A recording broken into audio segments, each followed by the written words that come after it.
Good evening and welcome to All Things Battlefield Earth. This is part 4 of the Battlefield Earth comparison, the movie versus the book. Now I want to point out that in the book, Turl immediately set out to find a man-animal and to bring him and try to train him how to do certain functions like using tractors and different things. He kept him for a year, and then unfortunately he captured Chrissy and Patty, and then blackmailed Johnny into helping him with the mining process. And in that that's where we get to see the Scots. We meet the Scots, Sir Robert and Sir Robert the Fox, and pretty exciting characters that we get to meet. Now what we see in the movie here is that a cyclo battle plane driven by a drunk cyclo, which is pretty accurate to the book, knocks over a building, and then Johnny sees an opportunity to escape. Now, as you see, there are already, other men and women who've been captured.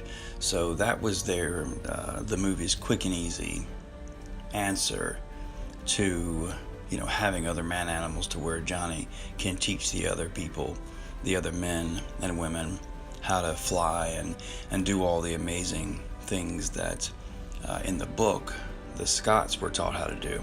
Of course, it's a very amazing story how Johnny maneuvers things so that Turl doesn't kill half the Scots.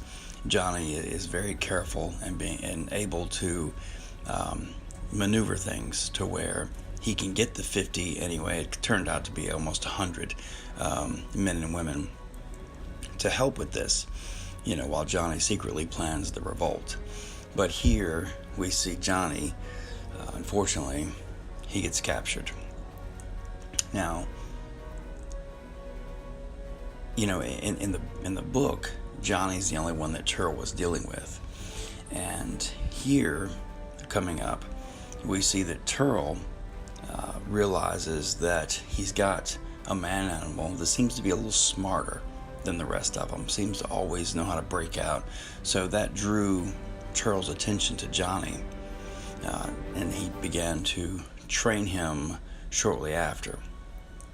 But in the meantime, Johnny's captured, and now they're going to play a dirty little trick on him, and they're going to take him to where Johnny can't breathe. They're going to take his mask away, and they're going to basically play a cyclo game of betting to see how long it takes for his lungs to burst. So in typical Johnny Goodboy Tyler fashion, he is not so easily defeated. And what he does here is he decides to take off. He can't breathe, and in the movie this is a pretty hair-raising scene to where he is, all these guys here that are doing the mining, they all have air mask on, and he's running through there trying to find anybody that's going to help him. And unfortunately, you would think in a world where there's only 30,000 men and women left, they would be more willing to help one another. But they only one guy, which ends up being a guy that's on Johnny's revolt. His team helps him out, and so the cyclos here, you see, aren't very happy about that, and they're like, the deal's off, the damn thing cheated, and they try to kill Johnny again with blast guns. So in this scene, we see Turl maneuvering things to get leverage on Kerr. It's his plan, the whole thing, the gold scheme, everything is his plan to get to train the man animals, to get Numph to sign off on the fact that it was Numph's idea to do this, so that Turl doesn't ever get in trouble. Of course, it wasn't. It's all Turl's idea. And in the book, Kerr, he doesn't actually find out toward the very end when he's been made the planet ship, and he starts being told what to do by Turl. In the book, that's the first time that Kerr really knew anything about the gold plan.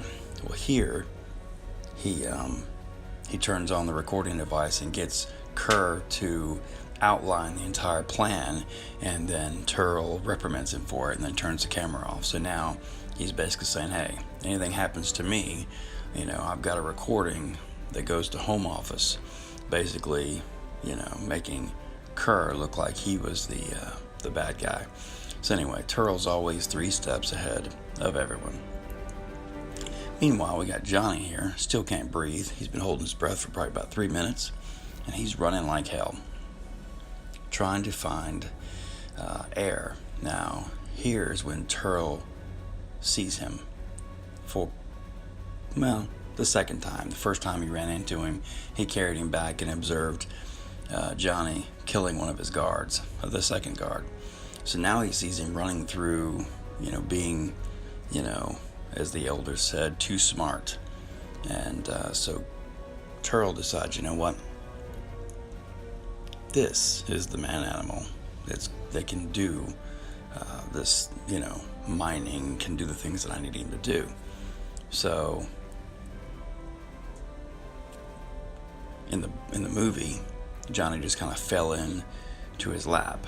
In the book, Johnny fell into his lap in a different way. He was, looking for the great man village, and Turl just happened to be in the man village looking for a man animal. So it sucked for Johnny that day. But here, Johnny has finally found a tunnel that's got air in it. So he's running toward daylight, trying to get out.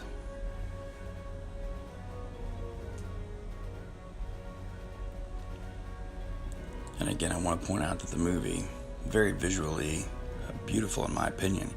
Great area, great shots, great locations. Well, now the bad Cyclos have caught up with him, and now they're discussing, should we blow off one of his limbs? Let's shoot off his head. Cyclos are very, while this is a kind of a lighthearted movie, Cyclos in the book are absolutely that ruthless. They are brutal, and they will kill you and take days to do it. So Turl has now shot these 2 guards, and Johnny's thinking, oh crap, I'm next.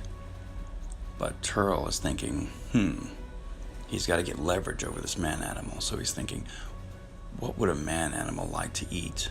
And Kerr's like, how the devil would I know? And so he's like, you know what, let's make them think they've escaped, and we'll let them choose their favorite food.